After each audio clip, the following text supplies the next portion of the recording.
So, good evening, ladies and gentlemen. I'm Isha Narwan, your host, and I would like to render you all a very warm welcome to AIOC 2021. Without any further ado, let's get started with the session. I would request the chairpersons to please unmute and switch on the camera, starting with Dr. Colonel Madhu Bhaduria ji, Dr. Mohit Sharma, Dr. Swati Tomar, Dr. Zaminda Samina.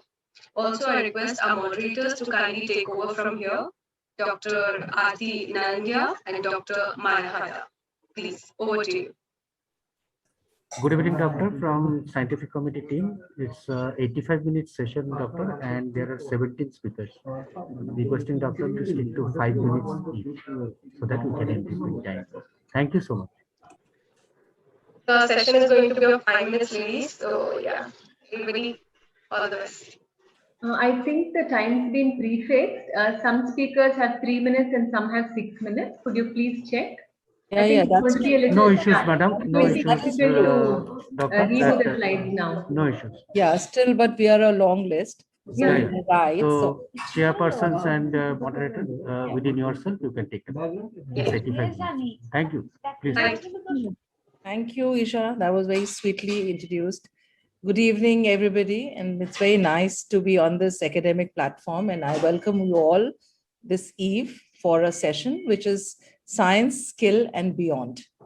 I'll have my pretty co-host with me and rather a convener, a very, very acclaimed prolific surgeon, Dr. Maya. And since we have to be really on a little hurry mode, so I would want this session to stick by the time. Whoever has 5 or 3 minutes, just go ahead with that. So I welcome our chairperson, ma'am, Dr. Madhu Bhaduria, Dr. Mohita. The rest of the whole list will go one by one. Science, Skill, Beyond. Launching ourselves in any non-research career doesn't mean that leaving behind everything you learned as a scientist. The skills you developed as you dove into projects and communicated your results are all valuable in our jobs. So with this note, this is a session with a lot of variety of what practically we do and what research is going to augment our knowledge with. So I am going to open this session and introduce my very coveted chairperson, ma'am, Dr. Madhu Bhaduria, ma'am. She is our president. She is the WASP president. She is a graduate and a postgraduate of KGMC Lucknow, a fellow of Shankar Nethralaya, Chennai. She has worked with the armed forces for 25 years. She joined the Regional Institute of Sitapur Ophthalmology Institute as a director and chief medical officer. She transformed into this hospital into a vibrant hospital with a large community volume work and subspecialties. I would want ma'am to speak a few lines and join us and make this session go ahead. Aarti, it's always a great pleasure to be with you all. The time I truly enjoy. And it's like home. So I don't know actually what you really say to your people at home. But all I can say that the way WAS is growing, I have no reasons but to be proud of WAS. So many activities are going on, especially in the area of research, women development through DSSC projects for women, supporting each other, showcasing each other, building the skills of people, and the newest of all that we are going to have a issue of the red eye diseases in January. So I think all those are really great things, and you girls are doing really well. And not one, I think each and every member of WAS is contributing in some way or the other, either in the WAS activities or in clinical practice, or in both, or I would say not in both, in all three, because the homes are such an integral part, which is truly a lot more women's responsibility than the responsibility of men. So I think all the girls are doing well. I'm very proud. I wish you all the success, and keep going, rather keep moving with a speed the way you're moving. All the best. Thank you so much, ma'am. They were very appropriate words at this time when WAS's hands full with a lot of newer things in the basket. Our chairperson, ma'am, Dr. Mohita, she's our secretary, a very dynamic one, and with full of thoughts and ideas. And I think she's launching one after the other programs. She will be joining in a little later, and then I will introduce her. I would pass the baton to Dr. Maya. She's a RPC alumnus. She's an assistant professor at the SMS Hospital, Jaipur. She's a very, very, good acumen oculoplasty surgeon. And I heard she's doing a lot of Mucor, and she's saving so many lives and eyes, through that. So Maya, all over to you to introduce the rest of the speakers. Thank you so much, ma'am, for those kind words. So I'll quickly move ahead, and we have with us our co-chairpersons, Dr. Samina Zamidar and Dr. Swati Tomar, who are two of the founding members of WAS, and Dr. Samina is also a state head chapter of Karnataka, and she is the well-known NABH assessor and a trainer, while Dr. Swati is heading the state chapter of Rajasthan, and she is also the medical director of Eye Bank Society of Rajasthan. And we have eminent panelists with us. I think we have Dr. Sudipta Ghosh has joined, and Dr. Alpa Atul has also joined. So Dr. Sudipta is the state chapter head for West Bengal, and Dr. Alpa for Telangana. So we welcome you all. And also with us, we have Dr. Aarti, the co-convener. She is the state head for the Haryana chapter, and she is also the head of ophthalmology at Site Avenue and Fortis Escorts and Fortis Vasant Kunj. So I'll go ahead with the first talk, and I'll ask Dr. Aarti to introduce our first speaker, please. You are muted, ma'am.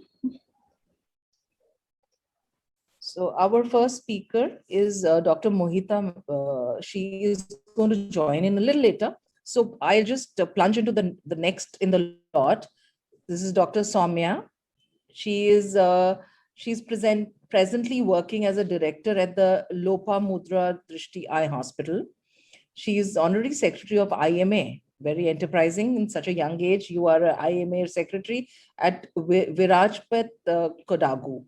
She specializes in cataract and refractive surgery. Fellow from Narayan Nethralaya, Bangalore. I know her, and I know she's superb in her work, what she's doing. We want you to talk about eye care to COVID care. I know COVID swamped us through like a tsunami. And when I say eye care and COVID care, along with the etiquettes of COVID safety, eye safety is all what you're going to talk about. Let's hear you out. Thank you. Am I audible? Yes. Yes, thank you. So thank you, Dr. Aarti, and a big thanks to AIOC and WOS for making this possible for us to meet on this virtual platform today. And it's my great honor to share our work on COVID right here from Coorg. So we know in India, we've both celebrated our initial victory and then mourned our great losses during the second wave. And I am speaking from Coorg. Coorg is a district nestled in the Western Ghats, mostly amongst forests and plantations.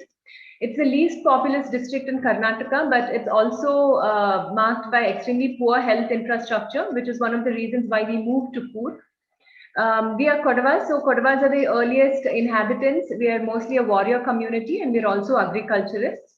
And when COVID came calling last year, the then Deputy Commissioner called us in for a meeting. And she said, just like in Italy, Coorg has a lot of elderly population. And if you remember, we saw a lot of deaths in Italy last year during the first wave.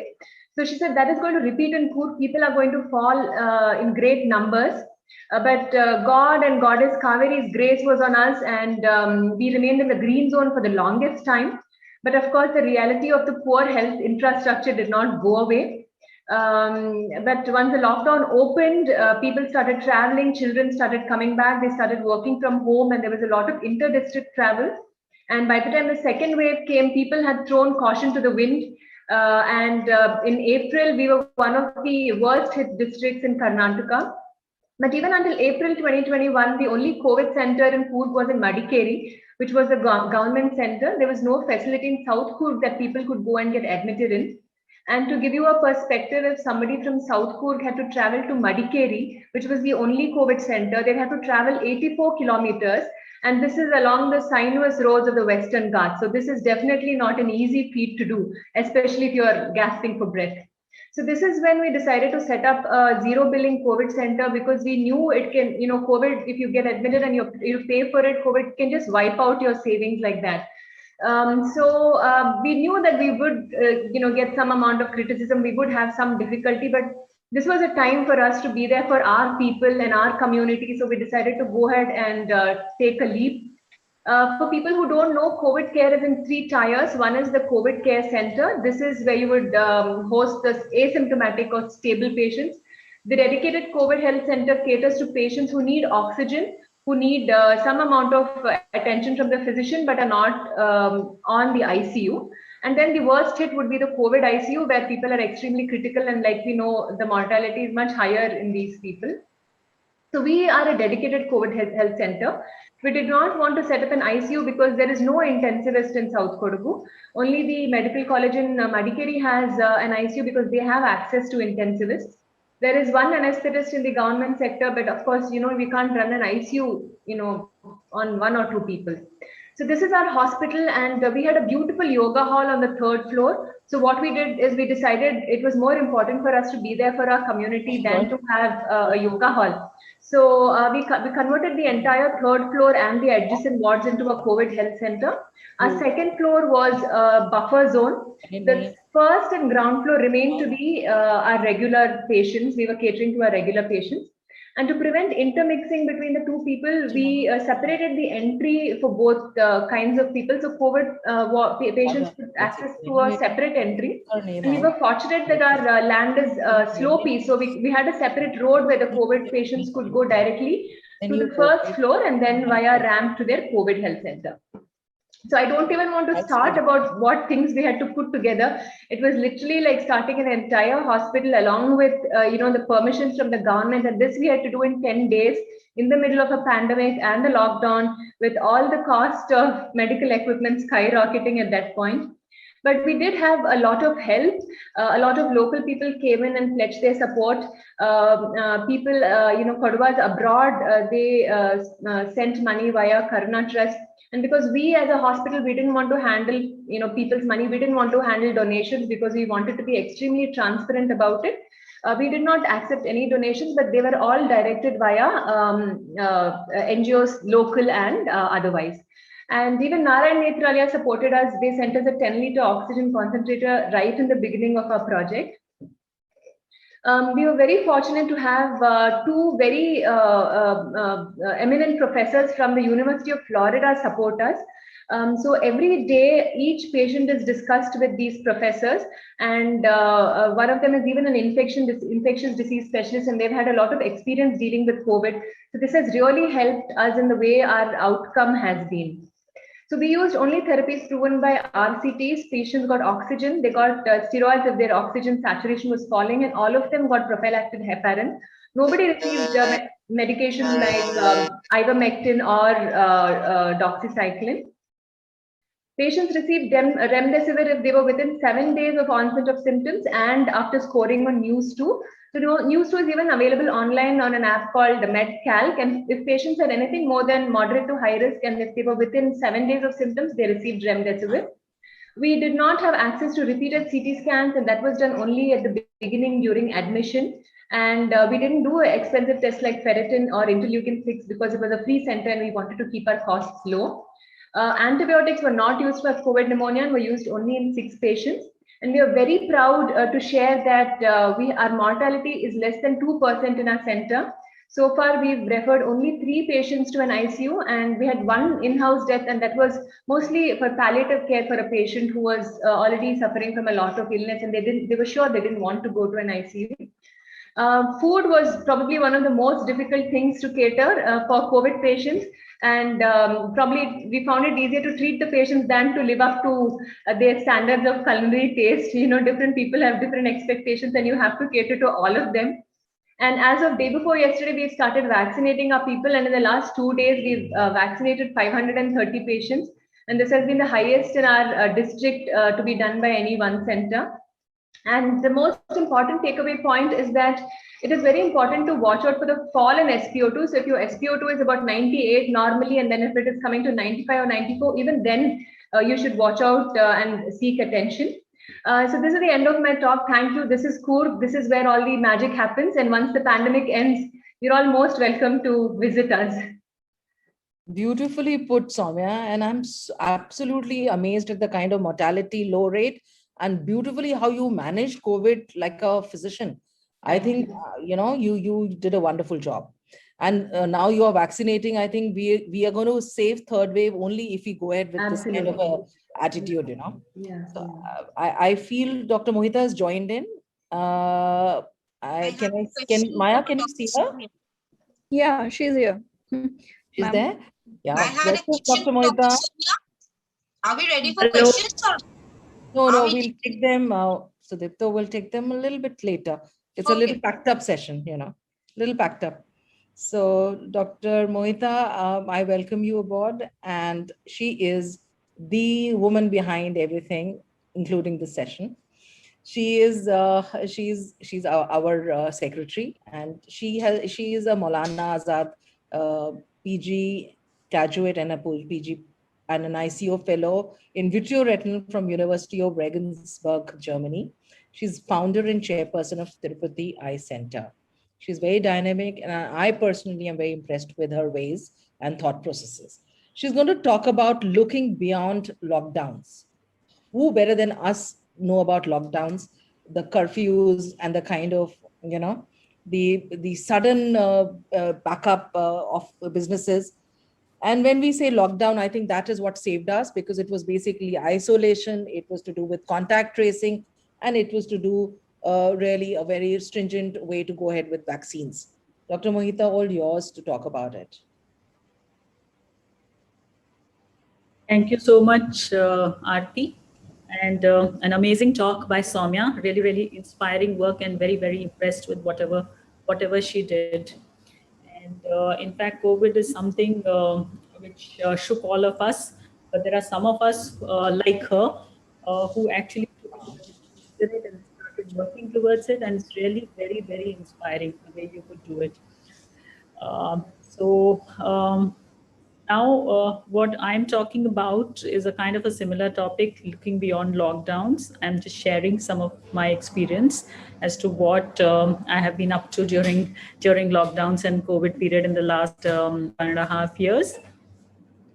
So COVID times were difficult times for everybody, and we all started thinking as to what we should do. And whenever there are difficult and challenging times, we had lots of time also. So difficult and challenging times tend to make us a little selfish, because it is ultimately the survival of the fittest. And we start looking at what we could do for ourselves. So this is one time that I realized I also started thinking, how should I improve my profile further? And two things came into my mind last year. One was that research is like an unfulfilled dream, and let's start looking at research, and let's build our hospital more towards research.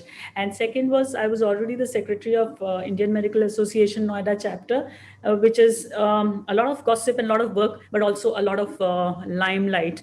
So I thought, let me hog a little in this limelight, because there is an opportunity also. These were truly my thoughts. And so as I realize now that challenging times do make you a little selfish. So we started working on writing some articles and publications, which was never there in our profile. And Neha is also here. So me and Dr. Neha were the only ones left in the hospital, because most of the people disappeared also, because some were scared of COVID, some got COVID, etc., etc. And we thought, we don't know much about publication, but let's try. And we started doing this. And to our surprise, in the last 1.5 years, we have 7 published articles in index journals. We set up our site for trainings, and we did a lot of, we read a lot about research. And today we have 4 research projects. 2 of them are clinical trials. And we have an invitation for 1 book chapter, which we are writing. So we thought, overall, we thought we did well in the last 1.5 years. And this is what we were looking for. However, when all this was, while you are trying to improve your profile, there is something which comes to your mind, and that is what I call beyond duty. And for me, call beyond duty is always Women Ophthalmologists Society, or WOS. As we started working towards research, we started working towards research in WOS, and I'm very, very happy and proud to be projecting this slide, because WOS started working towards DST projects, and it is the first time that government is honored WOS, and because of this research interest of ours. And first and foremost, I've put the picture of Dr. Neha Jain, because she's, I would say, I give her all credit for everything that happened. And these are the three ladies, Dr. Nisha Chauhan, Dr. Mezabeen Rahman, and our dear own Swati Tomar, who were awarded with these DST projects. And it was really amazing. And this was, better than what I could have ever thought that I could have built up on my profile. So this was like something which was like the biggest achievement. This slide is, I would say, my biggest achievement in these 1.5 years. And we also got a special issue of Red with IGO, which was again a very big, I think is a very big responsibility, but very, very big achievement for WOS. So I always feel that something which is for others always gives you more happiness than whatever you try to do for yourself, though you always try with your own self, and then you realize, okay, the happiness lies somewhere else. Secondly, let me come to Indian Medical Association. As I said, I started working a lot for IMA, and IMA means a lot of coverage in newspapers, Hindi ones and some English ones also. And my family members were calling me up and saying, wow, you are in newspapers everywhere. And I was feeling happy. But then something called Call Beyond Duty came, which means that I found that some of our members were suffering like anything, because there were, the government policies were still not built and they were being penalized. So I thought, let me go beyond myself and hogging all the limelight, and I took up a fight with the authorities. I had a fight with the DM. I had to fight with the DM of Noida. I had to, write a letter to the chief secretary, and everybody said, why are you doing this? You are, unnecessarily, you are going into the bad books of all the big wigs. So, but then I realized that no, this has to be done, and change did come. Everything, whatever we asked for, they listened to it. And again, the newspapers, but this time the newspapers didn't make any difference on me. Then secondly, this was last month itself. Again, one politician wrote against our members, and everybody said, don't speak up. But I said, we have to speak up, because this is what we are here for. And I was even told that you would be murdered because you're speaking against an MLA. I said, let me be murdered, but I am not happy like this, I just, when people are speaking against doctors who are supposed to be COVID warriors. And ultimately, this was also said right. And finally, the realization in all these lockdown periods was, money is not important, fame is not important, taking a call is important, and a small change that you can bring in adverse situations is the most important. And when you work for others with a good intention, indirectly you yourself also get benefited. So these small changes are the changes which are the call beyond duty, and these are the ones which will actually make a big change in the world. Thank you so much. Thank you. Thank you very much, ma'am, for sharing your experience. And this is so inspiring for all of us. And that the correct saying is that when there is a will, there is a way. So you have proven that. So we'll take comments from our panelists towards the end, and moving on to the session. And next, I'll invite Dr. Ritika Malik and for her talk, because we have Dr. Janin is having some issues with her internet, and Dr. Namrata has not yet joined. So Dr. Ritika, are you ready with your presentation? You can start sharing. Dr. Ritika is a cornea and a cataract surgeon from Narayana Netralaya, Bangalore, and she has a special interest in corneal imaging. And today she will be speaking upon the imaging of corneal epithelium. Dr. Ritika, it's all yours. Hello, everyone. I'll be sharing my screen now.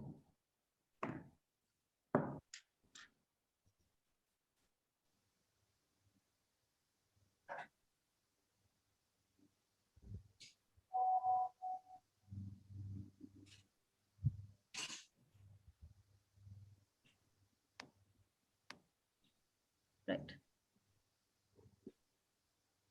I hope it's all visible. Okay.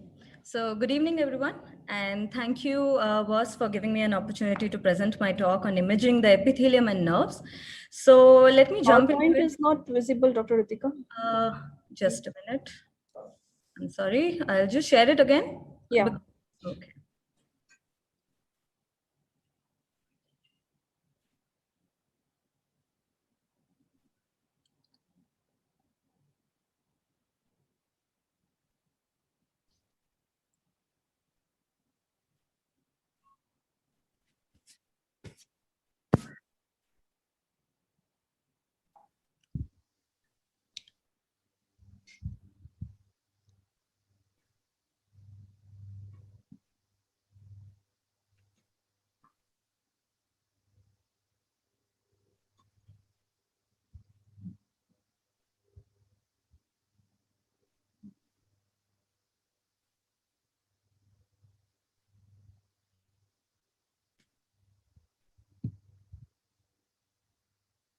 Yeah. Sorry for the delay. So I'll jump into the talk and let's see how do we image the epithelium. So literature shows that epithelial mapping significantly impacts our safety and efficacy of refractive surgery. And this also allows for significant improvement for therapeutic procedures. So what are the devices available for measuring the epithelial thickness are a few of the OCT devices, ArtiView, the OptoView, the Cassia 2 device, and the Placido and the OCT-based hybrid topographer, which is MS39. So a few of the maps we see on the MS39 of importance are the epithelial thickness map, the anterior elevation map, the stromal elevation, the posterior elevation map. So coming to the corneal nerves. So how do we see the corneal nerves? This is what a normal corneal nerve structure is present in our body. I'll not go into details, but how do we image it is by confocal microscopy. So confocal is based on the principle that a single point of tissue can be illuminated by a point light source. So this is how it comes in the same plane of the camera and the tissue. On the confocal, this is how we see our healthy nerves. And this is the healthy nerves. What we see are good nerves. And this is how the immature dendritic cells are present. So the immature dendritic cells are classically without any tentacles or wings, flat-like. Okay. So how do they mature? They mature into fan out as having tentacles. So these are the mature dendritic cells. And we can see very poor nerves, which are like feeble lines here. And most of the symptomatic cases, like the pain without stain cases, are the ones with the microneuroma. So what is the importance of corneal nerves and refractive surgery? So we at Narayan Nethralaya have started seeing the impact under an umbrella of a study known as Nirvana study, which is nerves impacting refractive surgery, vision, aberrations, neuroregeneration, and adaptation. So under the Nirvana study, we try to profile our patients preoperatively and then see the effects, how the corneal epithelium and the nerves is regenerating after refractive surgery. So let's see a few of the cases. So these are 3 cases, which is preoperatively, they have a very healthy ocular surface. They have normal meibomian glands. They have normal nerves on confocal. So a regular epithelium, and they have not symptomatic, and the OSDI is also very healthy. Next, see a second set of patients. These are 3 patients who have meibomian glands drop out. The nerves are also very febrile. There are dendritic cells, immature kinds on the confocal. But the most important thing is they have irregular epithelium also. So what happens if we start to operate on these patients? If we go ahead and operate, they will not fare very well, the third set of patients. So let's see how they do. So as you can see, the first, second, and third patients who had a good, healthy ocular surface pre-operatively, even after surgery, they are doing very well. The second set of patients, the 4th, 5th, and 6th, have a high OSDI score, and they will land up with more abnormal nerves post-operatively. And also for the epithelium, the second set of people will have an irregular epithelium picture post-operatively. Leading to all this will lead to a poor visual outcome. And this can be seen by the OCAS machine, which gives us a bad visual film breakup time. So how does wound healing in refractive surgery leads us to seeing how we are doing after a surgery? So on comparing a normal patient who underwent a LASIK and a smile surgery, these are the real-time images which we have turned it into a video over the time lapse. So over the 12 months, we can see that the smile patient who underwent a smile surgery recovered much faster, and at 6 months, the normal architecture was resumed. And on the other hand, the LASIK patient showed a slower nerve generation and a steady growth completing over a year. So what happens when we operate on a patient who has ocular inflammation? So in the same way, the LASIK patient is also showing a very, very poor nerve regeneration, okay? And the smile patient shows a better recovery. So how does it translate to our clinics? That as we can see, the visual breakup time is very bad. Okay, so even if we are doing LASIK in a normal patient, comparing it to a smile surgery will give us a poorer visual outcome. How does this impact a surgery? So a high OSDI indicates an unhealthy ocular surface, which leads to poor nerve regeneration and wound healing, which then leads to poor optics and symptoms of glare and halos, thus making a very unhappy patient post-operatively. So we must be careful to see the signature of these procedures. So every procedure has their characteristic signatures, such as a PRK. If we have an inflammatory outcome in a PRK patient, it will show us as haze. In a smile or a LASIK patient, it will lead to ectasia. So what can be done to prevent this? A thorough preoperative workup and evaluation can be done to prevent this, to take an OSDI scoring chart, to ask for contact lens intolerance, to see the epithelium irregularity, to see the serum vitamin D3 levels, to do a thorough confocal microscopy, to see and so this is how we grade our dry eye disease on mild, moderate, and severe disease. And what can be done to treat our mild cases of dry eye? Pre-operatively, we can put them on osmoprotectin drops and cyclosporin and treat them. After the treatment, after 4 weeks, we can go ahead with surgery. Post-operatively, steroids are important, osmoprotectin drops and vitamin D and cyclosporin. Coming to the future, in the future, we have now developed a point of care diagnostic kit. So this is a short video showing the workflow of a diagnostic kit. The diagnostic kit is actually to customize the treatment outcome for the patients. So this is how we are collecting the tears, putting the extraction buffer, putting it into a point of care diagnostic kit, which is based on an ELISA multiplex system, and analyzing the test results. So the test results, like any other lab reports, we get it against a normative range, and that gives us what the patient is actually suffering from. So each marker, as we can see, like in here, IL-6, IL-8, MMP9, each have their own symptomology in the patient. So knowing the marker will help us in a targeted treatment. So this is the customized approach like we have developed. And in the future, we hope to see it in the clinics. Thank you. Excellent talk, Dr. Ritika. I think it was very, very practical, you know, a lot of good way to document it and really understand and then treat DED. Dry eye disease today becomes the major, OPD attendee, today. So great. Thank you so much. I call upon Dr. Pooja Kamar now. She is a consultant cataract refractive surgery and clinical translational scientist at GROW and IBMS lab from Narayan Nethralaya, Bangalore. She is a fellow in cataract cornea refractive from the same institute.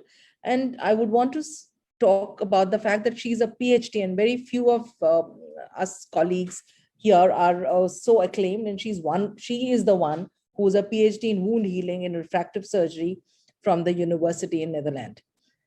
I welcome you, Pooja. And when you talk about collagen imaging, it's a beautiful topic because it's all about the ECM, the extracellular matrix, which forms the outer coat, and its balance of its lost structure or its less synthesis causes scarring. Let's hear you out, Pooja. Thank you, ma'am. Thank you for the wonderful introduction. I would like to thank Mohita ma'am, WAS team, and the AIOS team for giving us this opportunity to present our work here. So I'll just go to the topic. We all know as refractive surgeons or as cataract surgeons also, there are a lot of indices nowadays like topography-based indices, biomechanical-based indices, and OCT-based indices. And this clearly tells us that we will be able to differentiate between the normal and the suspect keratoconic eyes, which will prevent us from having any gross complications from surgery. However, let's see these two patients. This is absolutely normal topography. normal indices. This is a suspicious topography, suspicious indices. This was around 7 years back, so we didn't know like this, the biomechanics were retrospective, and we had gone ahead and done a PRK surgery for them. To our surprise, the patient with all the normal indices landed up developing an ectasia, and patient with suspicious indices and a suspicious topography is still after 7 years doing normal with a very well-centered ablation, which we like, which is very pleasure to see to the eye. So, and we like as refractive surgeons, we come across our practice, which has around 25% of these patients. Also, the second case scenario is, if you see, this is also a normal topography, like a little bit on the steeper side, but normal topography. And like this patient was just kept on observation and asked to wear glasses. Suddenly, after 1 year, he came ahead and came back and said that, I have blurring of vision. We just repeated a topography because there was increase in cylinder power. And just see this, this patient has around 11 to 13 diopters of progression in just 1 year. So what are we missing here? Yes, we are looking, it's like a 6 blind men and an elephant. We look at just the topography or biomechanics, or we combine both of it, or we combine any two of it, but we are not looking at a larger picture. So what is the real truth? The cornea has it's 70% is formed of the stroma, and stroma consists of the collagen fibers in this. And this collagen fibers provides the biomechanical strength, and it maintains basically the shape of the cornea. So it's necessary for us to imagine with this collagen. But how do we do it? Like, is there a way to do it, a non-invasive method to do it? But because whatever we have right now is invasive. So we developed a polarization sensitive OCT in collaboration with University of Vienna. It's just a polarized light which is thrown on your cornea. All the structures of the cornea, epithelium, endothelium, and Descemet's membrane take up this polarized light, but the stroma doesn't take up the polarized light. It's based on the principle of bifringence. So we utilize this principle, and then we go ahead and see how the collagen orientation in the stroma is. So this is how a theoretical, this is how the PS OCT looks like right now, but in future it will look like one of our OCTs. This is how your collagen orientation is in an arrangement is in the cornea theoretically for the right and left eye, and this is what you see exactly these are the polarization sensitive OCT images. Just to simplify it, like the darker the blue you see, it means like the better the collagen orientation and arrangement is, and the more it turns towards the yellow and red, just like our topographies, it means that it is a weaker arrangement and orientation. So this is how the normal pictures look like. So now let's see these two case examples: badly suspicious, TBI suspicious. Here all indices are normal, topography is normal. We did a polarization sensitive OCT. These are similar to examples which I showed in the beginning, patient who had developed ectasia. So if you see here, patient has suspicious indices, but the polarization sensitive has a normal orientation and arrangement of collagen. It's absolutely fine. But here, the indices which were absolutely normal does have a complete loss of orientation and arrangement of collagen. So what am I seeing here? If I go ahead and if I would have operated this patient, I would have had a favorable outcome for this patient and an unfavorable outcome for this patient.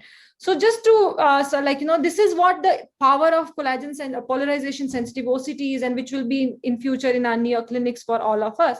But just wanted to see if this is a true picture. We just, we do a lot of molecular based work. So we take the epithelium when we do a trans PRK, or we collect the lenticule and preserve it in our biorepository. And we do molecular analysis to study the extracellular matrix markers to see what is happening, which is kind of an invasive procedure.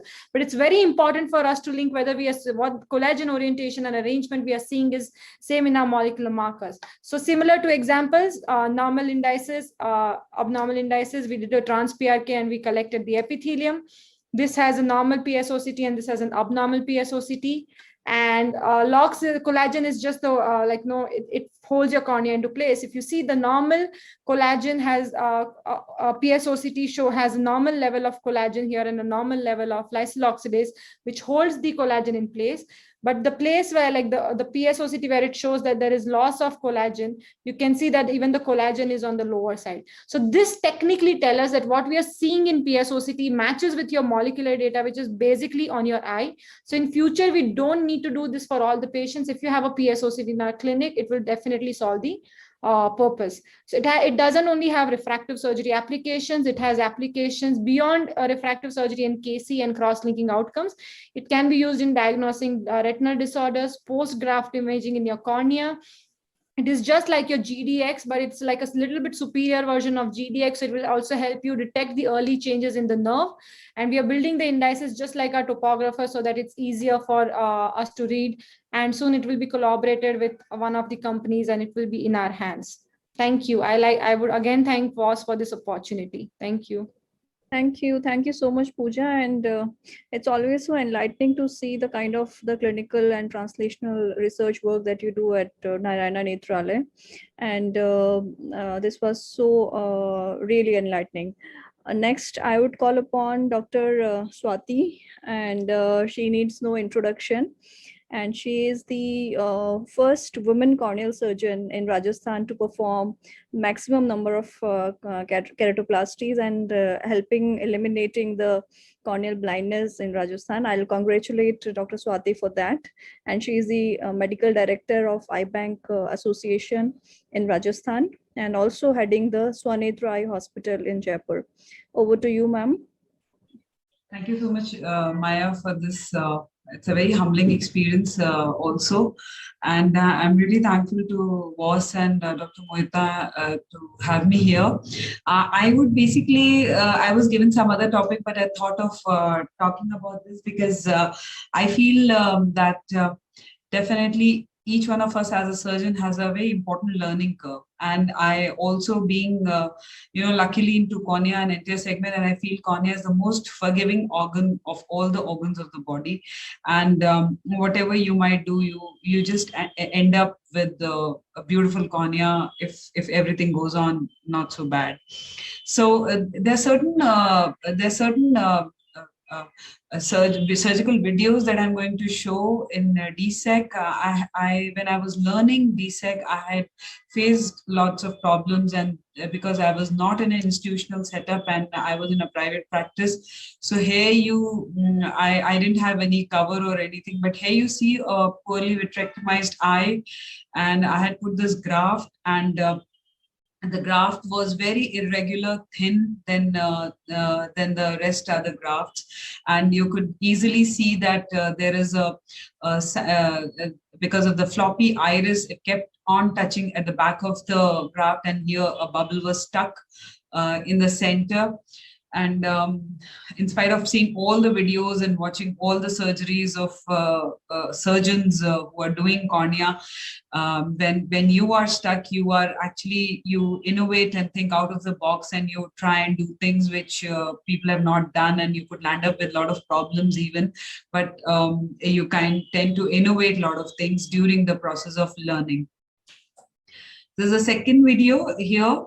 As you can see that when I started with, we were not doing automation, and this was the manual cuts that we used to do. And in spite of checking the whole graft, while doing so, I realized that my cornea was getting as bad as it could have been. And it was such a task to insert the graft inside the anterior chamber, and then forming the anterior chamber was again very difficult. And these are a few of my toughest cases that I had come across.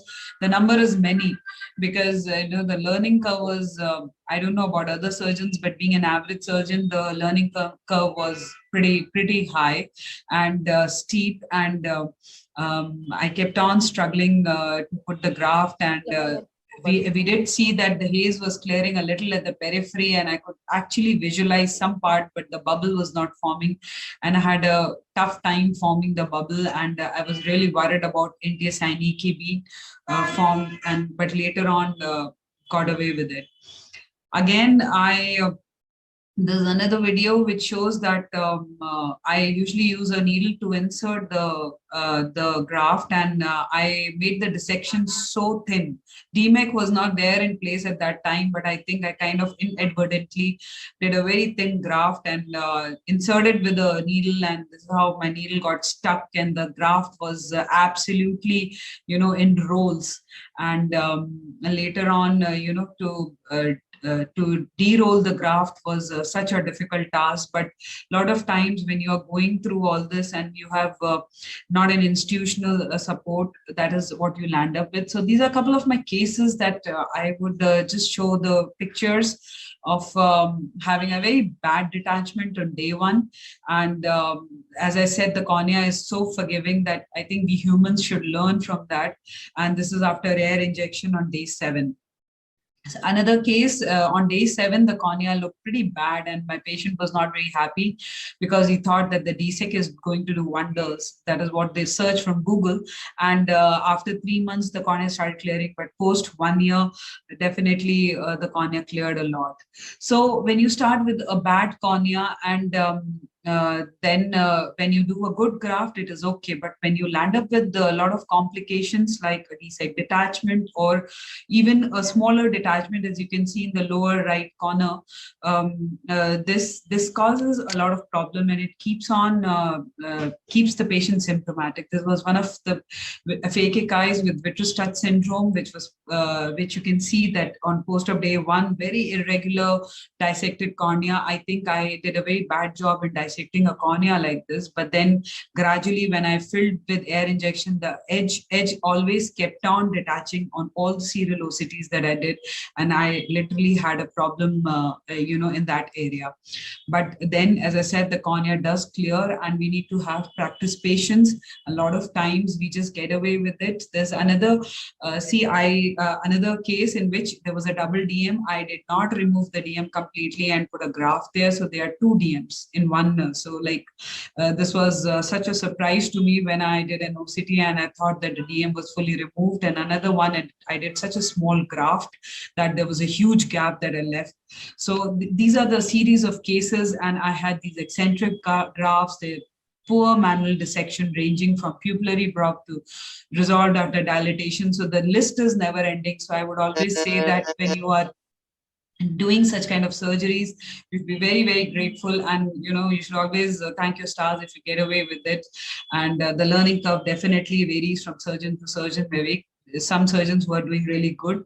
And with this, I just want to share this rare eye disease issue that is coming up in IJO from BOSS and IGO and AIOS, and the submission deadline is 15th of July. So I welcome everybody to please come and submit these your rare eye disease articles in the special issue. And thank you for giving me a chance. Thank you. Thank you so much, ma'am, for sharing your learning curve and sharing your series of cases. I'm sure it would help a lot for the budding corneal surgeons. We have another corneal surgeon with us, Dr. Sujata ma'am, and she is the Associate Medical Director at Rajan Eye Care in Chennai, and she is also the head of the Rotary Rajan Eye Bank over there. And I must mention that she is a recipient of a very coveted Nari Shakti Puraskar recently for her philanthropic work for eliminating the corneal blindness. We look forward to hear from you, ma'am.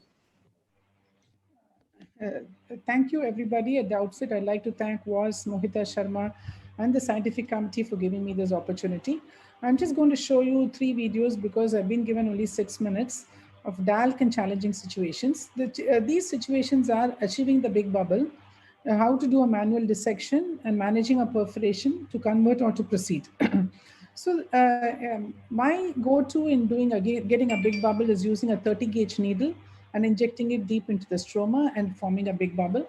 Once you get a big bubble, then it becomes very easy. The whole procedure becomes very easy. Then you just need to do a dissection of the stroma above the decimates, very carefully at all times, making sure that the eye is soft by decompressing the anterior chamber. And these bubbles usually form, you get very nice bubbles with keratoconus patients, anterior dystrophy patients, but some macular dystrophy, it's very difficult to get. So you can see that once you've got the decimates exposed, then you can go ahead with removing the endothelium from the donor graft.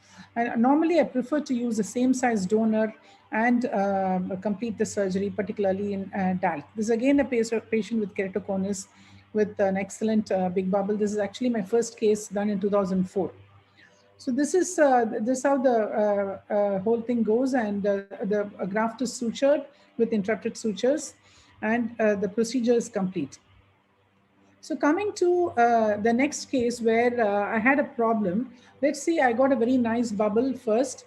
You see, this is a patient with macular dystrophy, and I really had a doubt whether I'll be able to get a bubble. I did a superficial keratectomy, So I injected air, but it went into the anterior chamber, it decompressed, and again gave an injection, got a type 2 bubble, which is smaller, and I re-roofed the bubble. But unfortunately, in my enthusiasm, I did it again. That is a big mistake.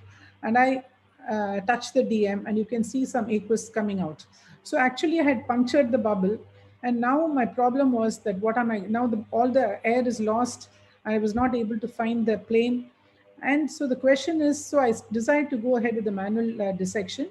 And you can see as I'm doing the manual dissection, the air from the anterior chamber keeps escaping. So the best thing would be to do a suturing. Just suture the air, suture the area of the defect, and continue with the dissection. Now then I identify the bubble of the original bubble. So again, I de-roof the bubble.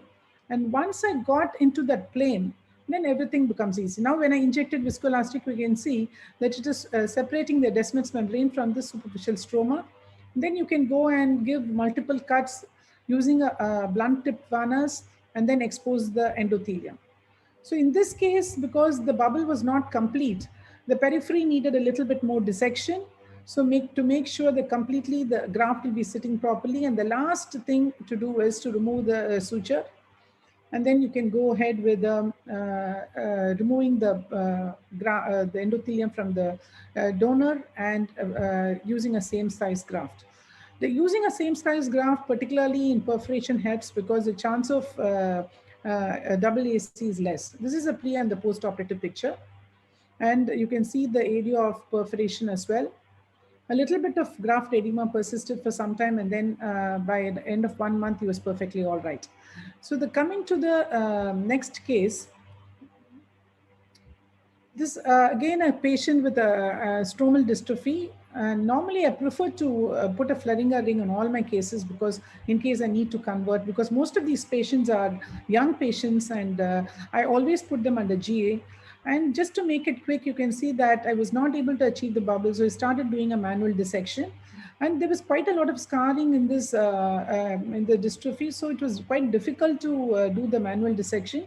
But nevertheless, I thought it's better to have a DALC, even if it's a partial near total DALC, than to go in for a full thickness. See, you can see again one more perforation.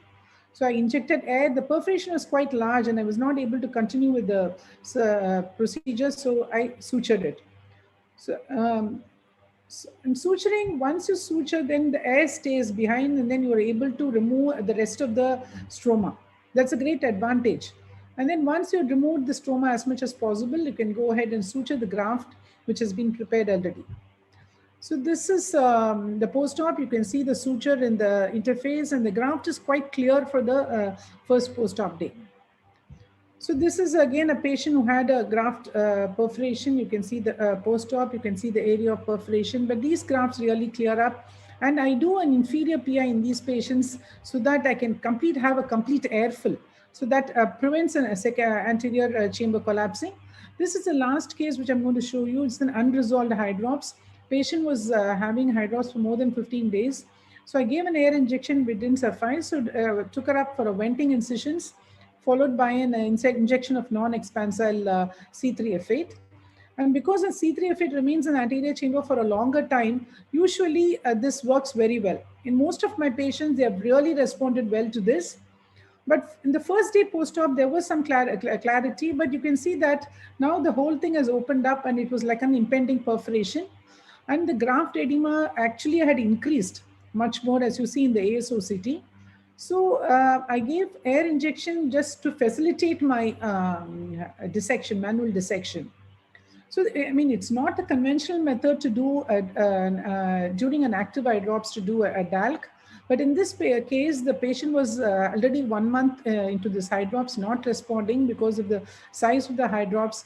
And there was a potential for impending perforation. So with the combination of 15 number blade and a crescent knife, I did the maximum dissection as possible and sutured the graft.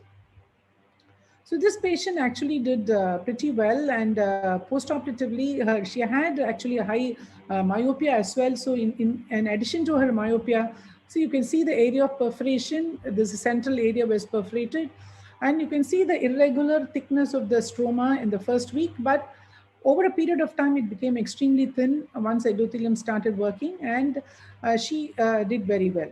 So some of the postoperative complications are AAC, Descemet's membrane folds, particularly in keratoconus, delayed epithelialization, stromal melt, infections, interface haze, high astigmatism. So this is a patient with an AAC.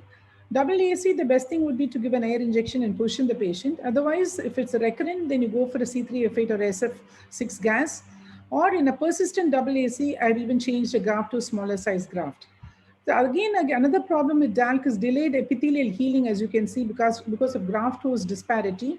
Thinner corneas, when they keep a thick donor. Sorry, doctor, to interrupt in between, but the time is now over, and I request you to please wrap up in the next 30 seconds. So this is persistent epithelial defect. So DM folds, high astigmatism, or some of the complications associated with DALC. So it has a long learning curve, and it's important that you practice on eyes and go to wet labs to get the best results. Thank you once again for the wonderful opportunity.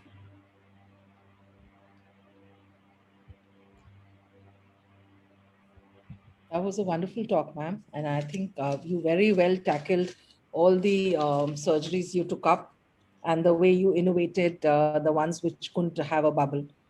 Heroic surgeries, ma'am.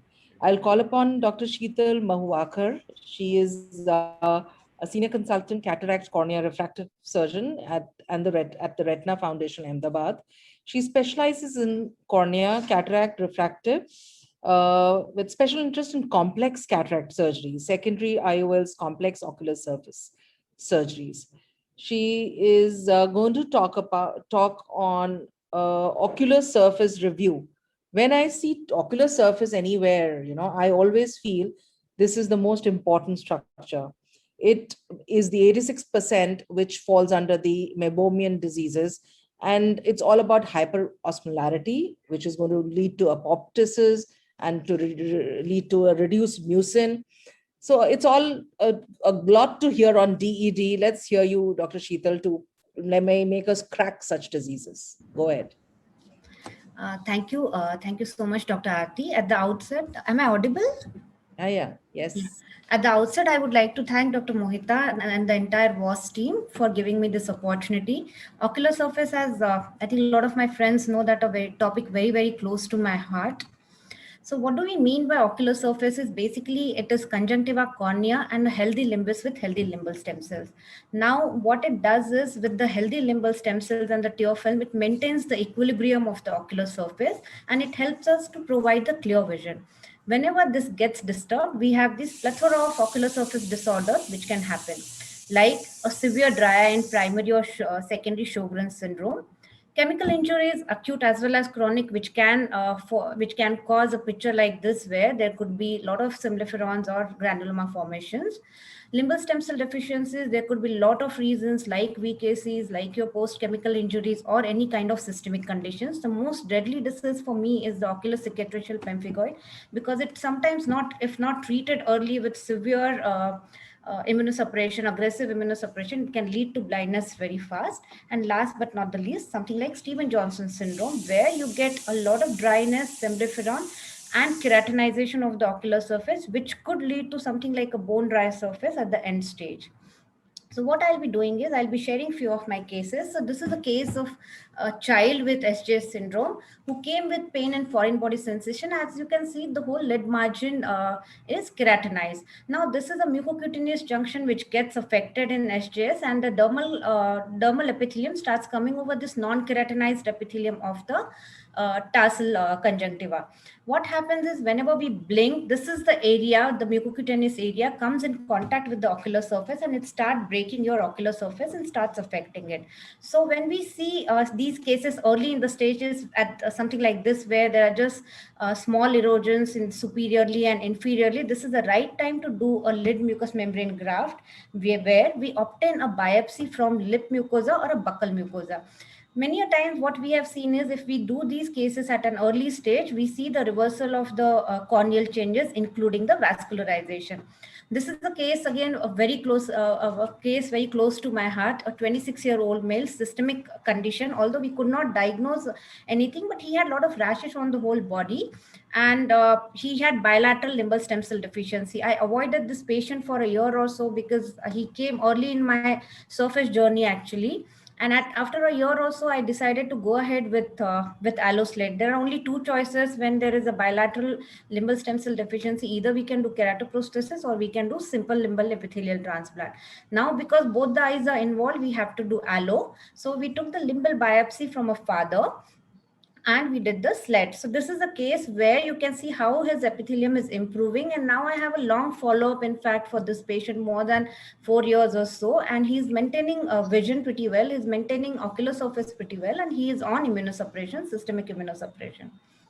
This is another case of bilateral limbal stem cell deficiency where we went and did the keratoprosthesis.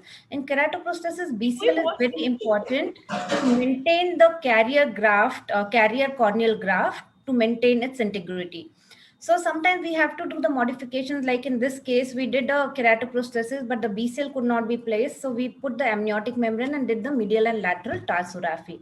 This is a case, again, now Ocular Surface 2021, the topic was there. So I just thought that let me share my latest case, which I did it after the first wave during the lockdown has come off. We did the keratoprosthesis because, again, this patient had a lot of symblepharon. We did this keratoprosthesis under pannus, under the conjunctival pannus. So now keratoprosthesis is a procedure. It's like greater the climb, bigger the fall kind of a thing, because this gives a lot of vision, or maybe it's a life-changing thing for a patient who is bilaterally blind, but it has its own complications. You need to follow them up very, very closely. You need to keep on intervening in between. And this is a patient, after initial few follow-ups, we again came up with the second wave and we could not follow up. So this patient now every 10 days sends me this video that and tells me about, you know, his symptoms, his vision, or any other complaint if he has it, and we are following him up like this on this thing. In fact, the photo on this, on the left side, which you see, is he sent it to me today morning. So this is what I say, that this is something which we all need to learn, that how to kind of, you know, solve these problems, where we need to follow up these cases very, very regularly. Otherwise we can again lose them, and it can cause a lot of bigger problems. Thank you so much. And thank you so much, Dr. Sheetal. And these are really challenging cases, and you have shown us so beautiful results, which are so rewarding. I congratulate you for that. So next we have Dr. Nilima Mehrotra for her talk. She is the head of the ophthalmology department at SRMS Medical College, Bareilly, and also the head of the eye bank over there. And I think ma'am is also heading the UP chapter of the WAS. Over to you, ma'am, for your talk. She'll be speaking on the IOL, choosing the right IOL. You can start sharing your screen. Thank you, Dr. Maya, and I will be sharing my screen now. Is it visible, and am I audible? Yes, yes, ma'am, go ahead. Right.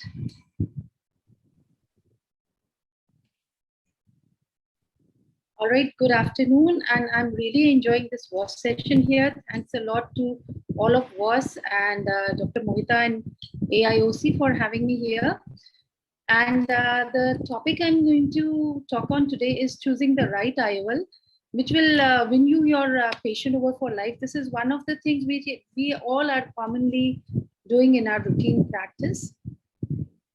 So I picked up this line, which really makes sense to us, is if we consider surgical technique and our surgical skill as the art, which ensures that cataract procedures go smoothly and give us great visual results, then IOLs are the science. So when we are talking about what IOLs to choose, these are few of the things which we must talk about to our patients, because the price is a consideration, reading glasses, whether the patient is happy to use or not, astigmatism, again, toric lenses, the desire of patient to be spectacle free, the patient's visual needs, the condition of the other eye, other ocular pathologies, any previous surgeries, and any lack of zonular or capsular support during or before surgery, and whatever occupational requirements or patient's desires for vision may. So this is the Ridley lens at the top for you. So the question today is, should we be traditional cataract surgeons or should we be refractive cataract surgeons? If we are not refractive cataract surgeons, it might be just that we do not want to, but otherwise in the market, we have so many premium lenses and so many options for post-op refractive procedures.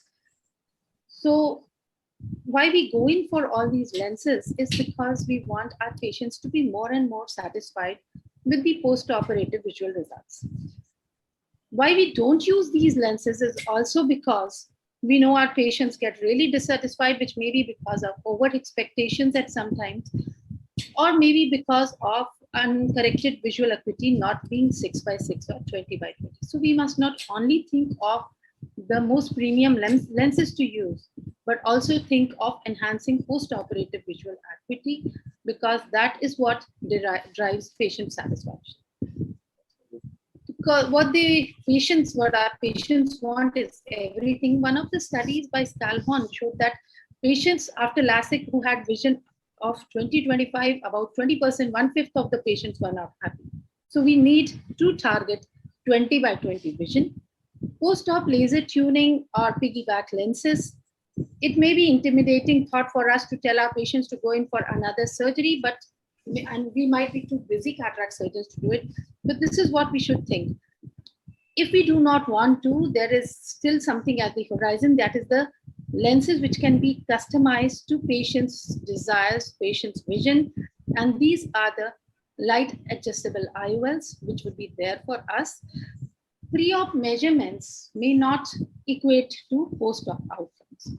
This is because of finally how the implant wants to rest, and because of how the astigmatism shapes up because of healing.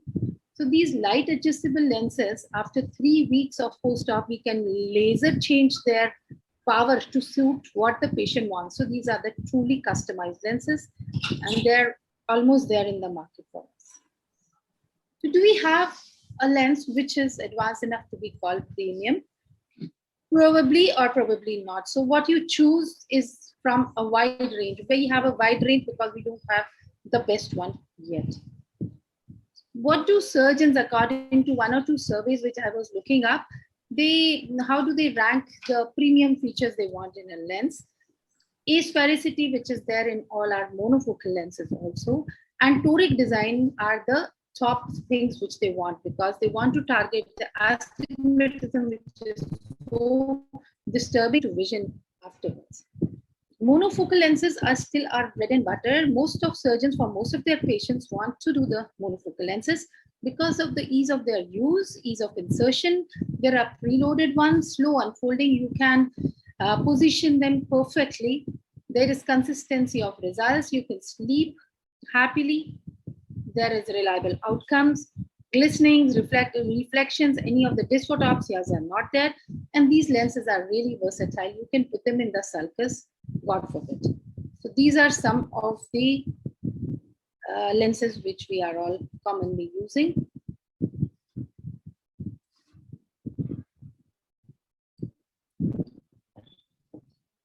So we can now alleviate astigmatism, the surgically induced astigmatism, as well as the pre-existing astigmatism with our toric lenses. They are very, very stable, and the refractive predictability is high. They are easy to implant and rotate. However, sometimes some issues some surgeons do have with the translucent markings, and they may be best used with the is the 6 minutes up already? Yes, ma'am. The time is up. I'll just take 1 more minute because we have a love-hate relationship with our presbyopic lenses. One of the things with the presbyopic lenses is the diamond eye light reflexes. I don't know how much you have experienced, but a lot of our patients, families come back to us and say that they don't like the sparkling of the eyes of their family members who have undergone these surgeries. Okay. Extended depth of focus lenses, they give us a good range of vision. And these are the lenses also a lot of our patients are more happy with, and the surgeons are happy also. But if you want the wow response, maybe you might want to go in for accommodative lenses. Monovision is what we have been practicing since long with our monofocal lenses, is still doing well. And a lot of our senior surgeons do swear by it, and they want to go in with a precise monovision. What is best to do is the dominant eye, make it plano for distance, and the other eye slightly myopic. You may mix and match lenses. You may use extended depth of focus in one and a multifocal in the other for the near vision as well as. Don't forget unpleasant financial surprises, because the cost factor is what you must discuss with your patient. Also, don't forget that sometimes, even though rarely, you might have to explant lenses or suture them because of perioperative conditions, or explant or in exchange lenses, which is very unpleasant indeed. Thank you so much. This is something I really liked, so I put it up for the last slide. Thank you. Thank you so much, ma'am, for that comprehensive overview of different types of IOLs. And next in line, we again have a very prolific, complex cataract surgeon with us, Dr. Vaishali. She needs no introduction. She is the director of Raghuti Pai Hospital in Jaipur. And I'd invite her for her talk on complex cataract surgeries.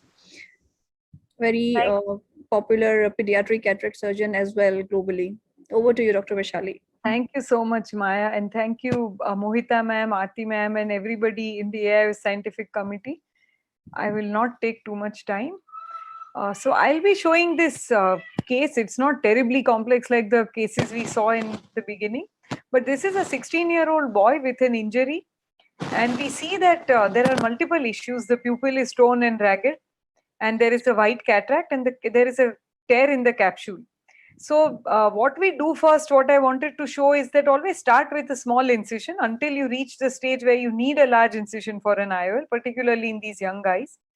Having stained the capsule with trypan blue, these are all fibrotic capsules. Most of the trauma cases, you will have some degree of fibrosis. So a combination of micro incision scissors and forceps is very useful, and therefore I like to make at least 2 side ports here and 1 here. So 3 side ports so that both hands can be used. And I'm trying to make a rhexis using a combination of cutting and pulling as much as is possible. Now here the iris is completely chafed and traumatized. So we need to be careful in coating it with a dispersive viscoelastic so that you don't make it prolapse and cause more injury. Because it's a soft cataract, you don't need phaco. Bimanual IA here works, in my hands at least, it works better than coaxial IA because I can maintain a closed chamber and I can access 360 degrees. And I'm trying to work with as low a bottle height as possible with reasonable vacuum, because we don't know what can happen in the posterior capsule. It may be ruptured, it may be intact. Plus the iris tissue, as we can see, is a little fragile. So take your time and then remove all the cortex. Every time you switch hands, as you can see here, there's a trickle of hyphema from this traumatized iris. So for maintaining the chamber and for tamponading this hyphema, I've injected a dispersive viscoelastic and I've swapped my hands. And you can see here a sort of a partial rhexis. So here there is a tear, the rest of it has been converted to a capsulotomy cum rhexis. And the lens was removed, the posterior capsule is intact. The question now would come is that as such it was the end of the case. I could have just put in a lens in the bag and the case gets over. But as we can see here now more clearly that there is no continuous rhexis. So this lens is bound to be tilted and come up and cause capture, synecdoche and asymmetry, which can further aggravate all the inflammation. So what I have a lot of surgeons at our both our centers we have started doing now is performing a posterior capsulorhexis in these traumatic cases where there is an anterior capsule rupture. So we electively start a rhexis under the cover of a heavy sodium hyaluronate, and again using bimanual instrumentation and micro forceps, slowly we try and make a capsulorhexis of about 4.5 millimeter diameter. With the idea of capturing, that means putting the 3-piece lens in the capsular bag and then the optic is made to slide behind the entire posterior capsular axis so that it remains fixated and cannot cause any tilt or synechia. I do agree that it is not easy, and in every case I may not be able to achieve the size I want to, in which case I'll just put it in the bag. Anyway, I was going to put it in the bag. Now injecting triamcinolone acetonide, again to make sure there is no vitreous, and then filling the capsular bag. Make sure that you make space between the anterior and posterior capsular axis. So like I said, the safer and easier option would be just to put in a lens in the bag. But then you are endangering the eye not only with unstable IOL, but a lot of inflammation and glaucoma complications in the future. If I could not have done this PCCC, I may have left him aphakic or have done any of the sutured or non-sutured scleral fixation options.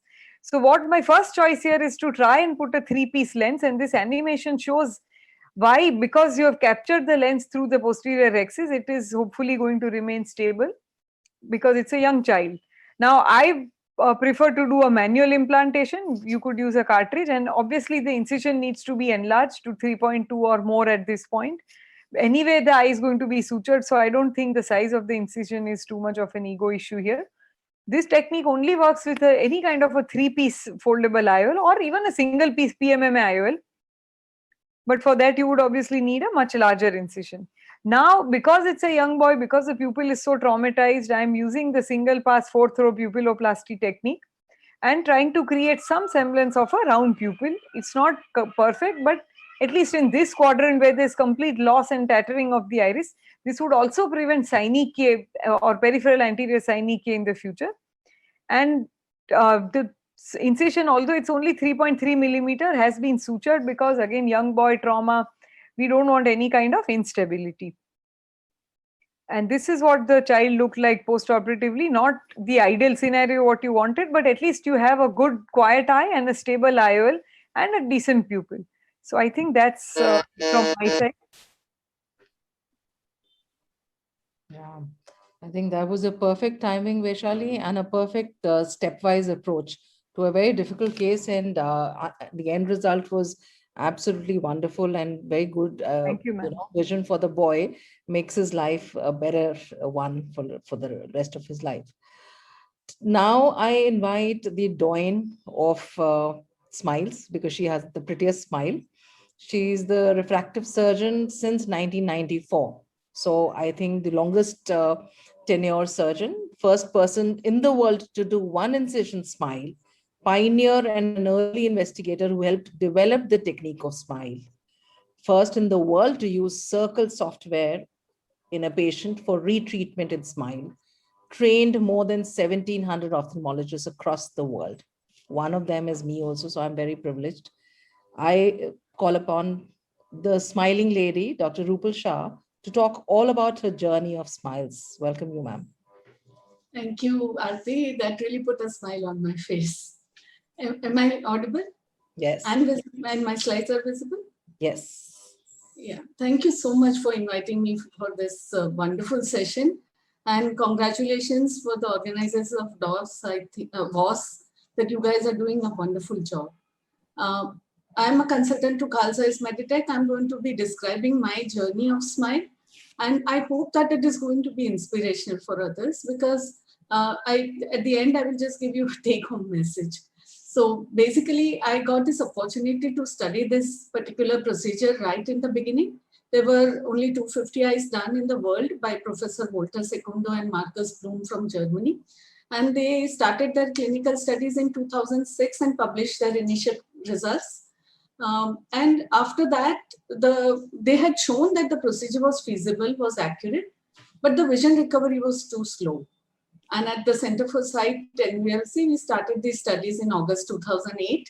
At that time, I was running the New Vision Laser Centers. It was a non-corporate. I was in private practice.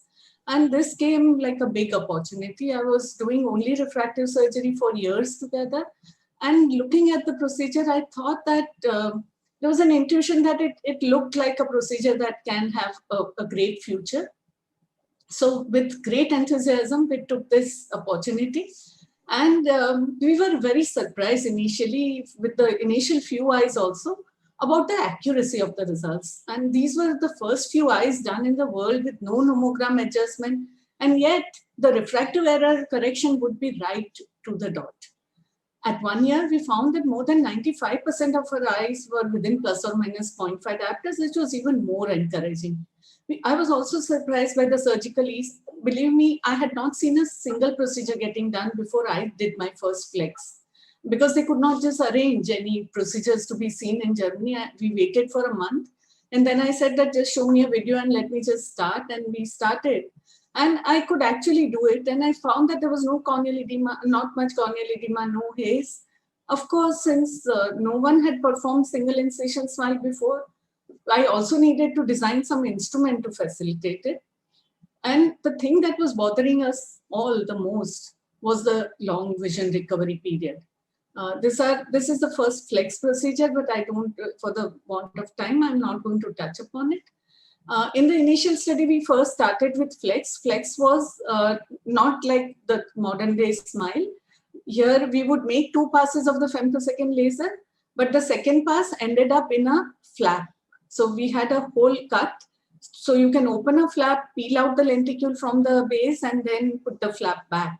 This was like a stepping stone, but within our first few eyes only, I quickly moved on to pseudo smile, because I knew that there was not really much advantage to doing it in the flex form. And we published our results of the first 50 smile eyes in the Journal of Cataract and Refractive Surgery in January 2010, which was the first publication of smile with a single incision as the way it is getting done today.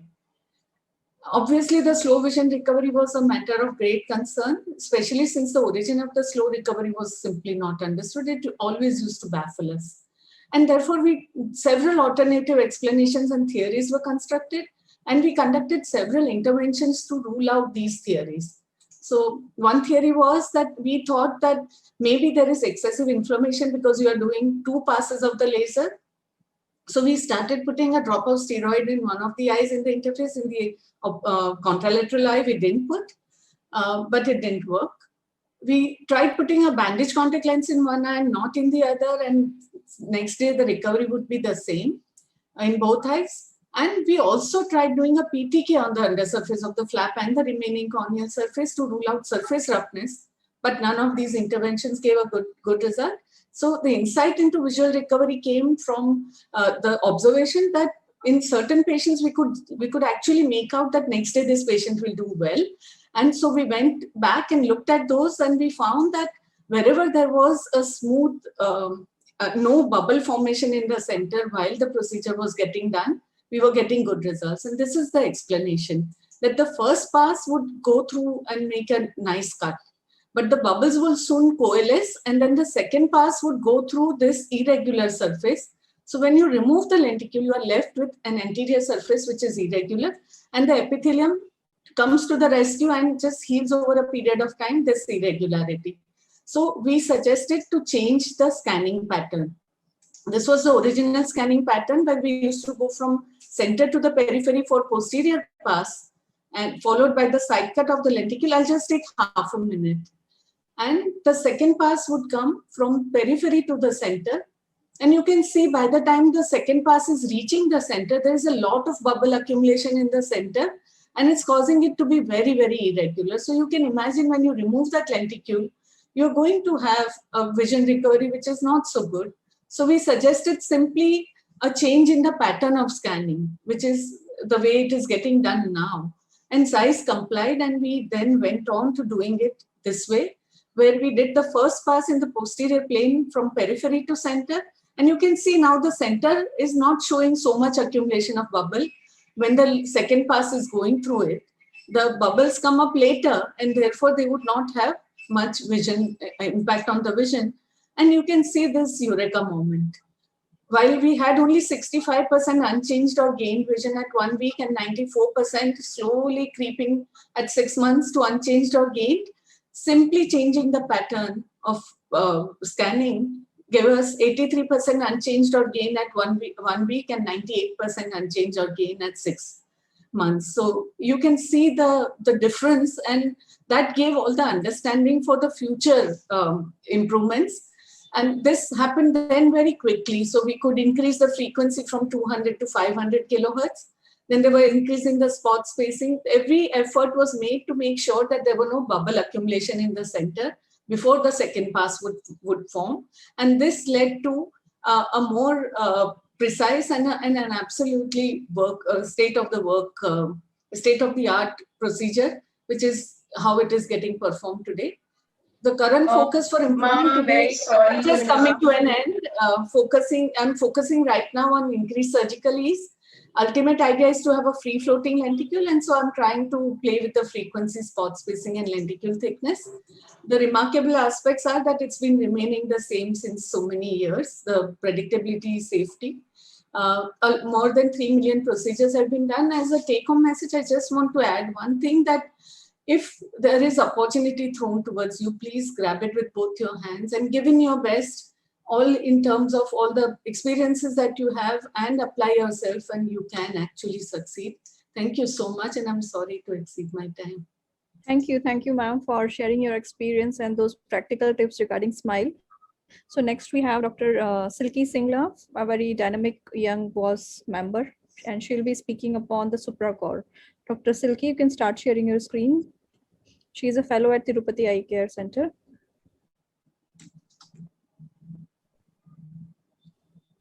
I hope it is visible, ma'am. Yes, please go ahead. Thank you for the opportunity, ma'am. I'll be speaking today this evening on the SupraCore planning and outcome. I'll not take much time. Starting with the SupraCore, we will be discussing about the TNEO, Bausch & Lomb company, no financial interest. It is based on the central near vision correction, that means creating a central 3 mm bump in the center, while a 3 to 6 millimeter distance zone with a smooth intermediate zone, having no glare and halos. As I said, it's a central steepening of up to -2 diopters with the outer region of flattening. A detailed anamnesis of the patient is required. Based on the patient's lifestyle, refraction, complete eye examination. Out of all, the most important is a detailed evaluation about the post-SupraCore vision. It is based on the simulation test for the decreased distance vision, in which we can have +0.5 diopter spherical, adding on to the best corrected visual acuity bilaterally to simulate the potential blur. While to assess the near vision, we can add +1.25 diopter spherical lens on bilateral addition, or if we are planning the monolateral treatment, we can add +1.5 diopter of spherical in the non-dominant eye. Clinical evaluation, photopic pupil size is must, as it is based on the pupil dependent. In OBSCAN, it must be more than 2.9 millimeters, while it is more than 2.1 millimeter on OBSCAN 3. Ensuring the proper centration and angle kappa should be less than 10 degrees. And to be more precise, it should be less than 8 degrees. In hyperopic patients, we should start with the phase of bilateral treatment approach that is based on the non-dominant eye, correcting with the SupraCore regular. That means we are correcting up to 2 diopters of the near addition with a target sphere of -0.5 to -0.75 diopters. While in the dominant eye, we are using the mild SupraCore that is equivalent to correcting 1.5 diopters addition with a target sphere of E-metrope or +0.25 diopters. As I said, we will use a profile of mild and regular that is given over in the screen. In myopes, we can start with a monolateral treatment approach. That means correcting the dominant eye with a normal LASIK, having a E-metropic eye and a non-dominant eye with a regular SupraCore equivalent to 2 diopters correction of addition. So choosing the ideal patient will be the realistic expectations, no night vision, critical occupations, monovision tolerant, LASIK suitable should be the patient is, and the low astigmatism with the adequate pupil size. Ma'am, I'm so sorry. The time is over actually, so it will be great if you can wrap up in the next 30 seconds. Yes. Coming over quickly coming over the outcome, we have evaluated 38 phakic patients and 12 pseudophakic eyes with a good independence from the reading glasses who can read mobiles, computers, and menu cards. As a myth, there is high order aberrations at the 1 month with a significant change, while the fact is the change is stabilized over the 3 months. Case 1, we have right eye soft supracore with the left eye regular supracore who underwent the surgery and with a binocular undercorrected visual acuity 6/6 part and N6. While case 2 was a happy patient. In case 3, we found her unhappy on the simulation test. So we did only LASIK in the right eye with no correction in the left eye. On subjective questionnaire based unaided reading acuity. Sorry to interrupt. This talk was for 3 minutes actually, so you have to wrap Just up. wrap up. I think we got the take home that it has to be customized. Yes, Very ma'am. well It done. has to be customized on the simulation, and it's a promising press by LASIK ablation profile. Perfect. I think in a better time we'll hear you more. Yes. You know. Thank you Okay. for giving chance. Great. Thank you. I call upon Dr. Sneha Sen Gupta. She is a fellow at the Narayan Nethralaya. I'm going to straight away go to her topic, getting the right sizes of ICL. Is my screen visible, ma'am? Yes. Yes. Good evening, everyone, and thank you for the opportunity. To start with my talk, we know that there are multiple options currently available to give to our patients for spectacle independence. But in those patients where cornea-based refractive procedures cannot be done, we can go ahead with lenticular-based procedures like refractive lens exchange. It results in loss of accommodation. So the best option is phakic IOL. Here are the indications and the contraindications for it. Indications include a myopia of -1 to -30, hyperopia of 0.5 to 15, cylindrical power of 1 to 10, more than 18 years of age, ACD of 2.8 and more, ametropia not suitable or appropriate for excimer laser correction, and RSB of less than 250 post-correction. Contraindications include progressive refractive error and reduced endothelial count, glaucoma, narrow angle, ACD less than 2.8, cataract, pseudoexfoliation, pregnancy, nursing, and individuals prone to injury. Phakic IOLs are also being used in certain special conditions like post-refractive surgery, if there is a residual power, management of stable keratoconus in post-crosslink patients, post-keratoplasty, pseudophakic eyes in pediatric anisometropy and presbyopia too.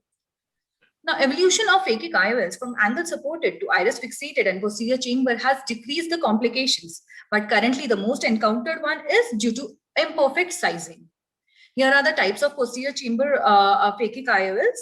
It includes the Star Surgical ICL, IPCL from Care Group, refractive implantable lens from Appasamy, ICRIL phakic IOL from Biotech Vision.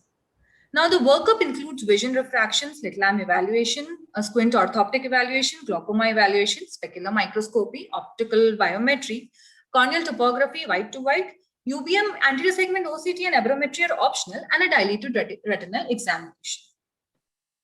So this is a flow chart for an ideal workup. Now, the hurdles that we encounter in a perfect phakic IOL selection are which one to choose, the white to white, the scleral to scleral, or angle to angle, which values to be considered from which machine, and the available phakic IOL sizes.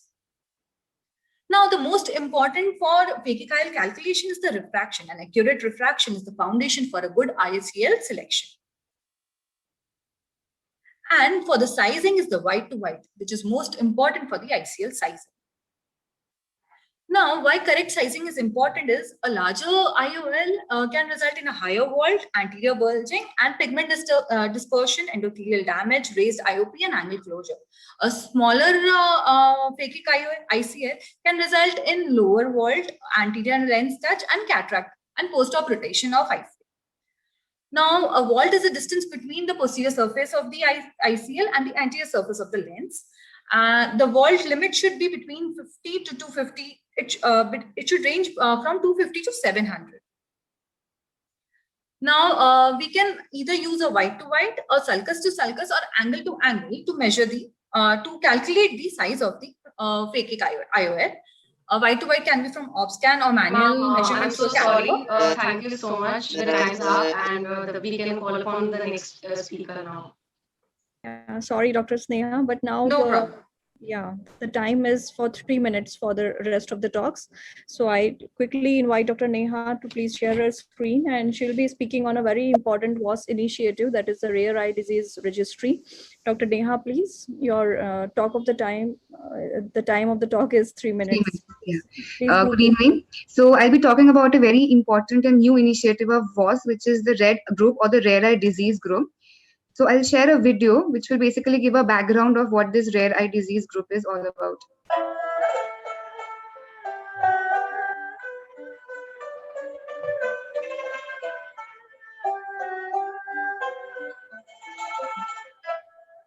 Just like no two zebras have the same stripes.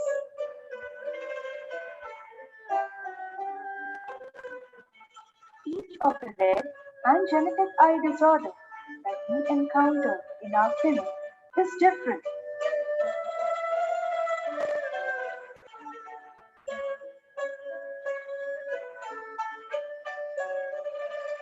Most of them currently lack a therapeutic management.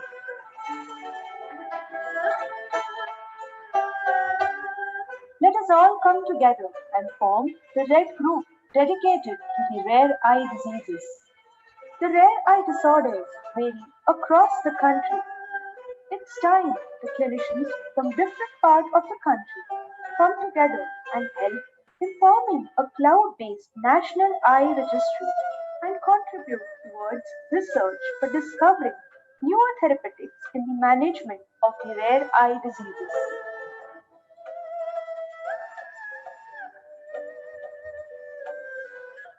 The RED group shall work towards providing genetic testing and gene therapy, genetic counseling, visual rehabilitation, occupational therapy to the visually impaired, centers for low vision aid, support group for the visually challenged, and formation of a cloud-based national rare eye disease registry. Each disease is unique, so let us all make a difference.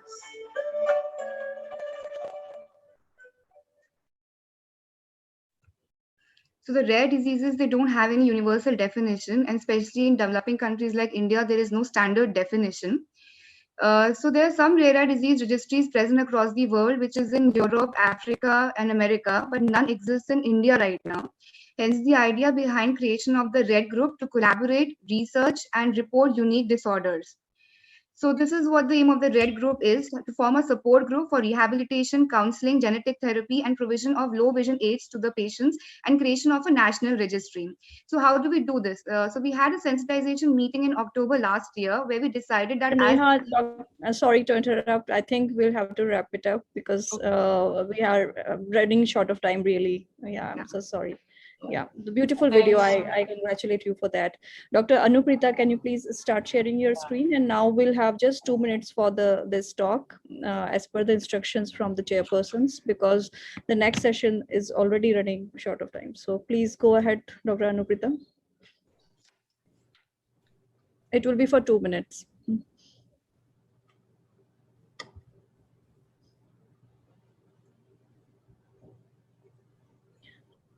Dr. Sonal, can you start sharing your screen? I think Dr. Anuprita is not here. Dr. Sonal, that will be the last talk for this session. Dr. Sonal. Yes. Yeah. So Dr. Sonal is the assistant. For a rare case presentation. Yeah. Yes.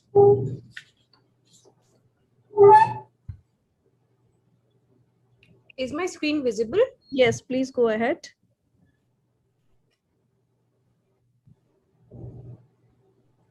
I'm grateful to AIOS, WAS, and Mohita ma'am for the opportunity to share our experience of management and surgical outcomes of pediatric retinal detachment associated with FEVR. And my co-author is Dr. Vishal Agarwal. The purpose of this study was to report the clinical features, management, and prognosis of pediatric RD associated with FEVR. This was a prospective intervention study at SMS eye department. And I will not go into the details of the disease, but it was first described in 1969, and the main hallmark is an avascular peripheral retina. It can be both syndromic and non-syndromic with genetic predisposition. The classification was given by Pendergast and Tressel. So because of the variable presentation, it is often unrecognized and diagnosed incorrectly. Hence, we wish to report our 14 eyes of 13 cases between the ages of 6 to 18 years. And they were, prospectively screened and followed up from January 2013 to July 2019. All had macula involving retinal detachments in one eye, and 13 had peripheral avascular areas as well. They underwent intensive investigations, and history regarding prematurity, antenatal complications, and trauma was also taken. There are a variety of presentations that we had, including subtotal RD, the peripheral avascular retina, the RRD, the combined RD with PVR and macular drag. And all these findings will be described in greater detail if I had more time.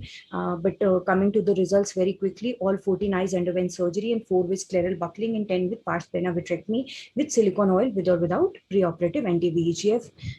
In interest of time, I'm going to skip the surgery, which is a very complex repair of the pediatric RD here.